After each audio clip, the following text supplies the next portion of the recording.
আসসালামু আলাইকুম ওয়া রাহমাতুল্লাহি ওয়া বারাকাতুহু। ক্বালা রাসূলুল্লাহি সাল্লাল্লাহু আলাইহি ওয়াসাল্লাম, মান সামা রমাদানা ঈমানান ওয়া ইহতিসাবান গফিরা লাহু মা তাকাদ্দামা মিন যামবি।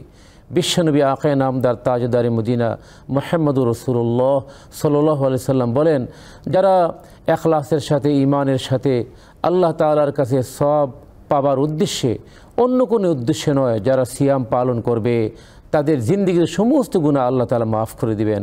আসুন পুষ্টি নিবেদিত এই বরকতময় মুনাজাতে আমরা সবাই শরীক হই। আল্লাহুম্মা আমিন।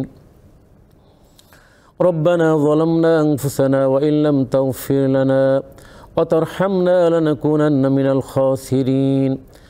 ربنا لا تزغ قلوبنا بعد إذ هديتنا وهب لنا من لدنك رحمة إنك أنت الوهاب رب ارحمهما كما ربياني صغيرا। রব্বুল আলামিন দয়া করে মেহেরবানি করে আমাদের সিয়াম সাধনা কবুল মঞ্জুর করে নিন। আয় আল্লাহ, রমজান মাসের বাকি সিয়াম সাধনা তারাবির নামাজ সহ অন্যান্য ইবাদত বন্দেগীগুলো যথাযথভাবে করার তৌফিক আমাদের দান করুন। সমস্ত মুমিন মুসলমানদের জিন্দেগির মধ্যে বরকত দান করুন। আমাদের স্ত্রী পরিবার সন্তানদের উপর আপনার খাস রহমত নাজিল করুন। যারা অসুস্থ আছে মেহেরবানি করে সুস্থতার জিন্দেগি দান করুন।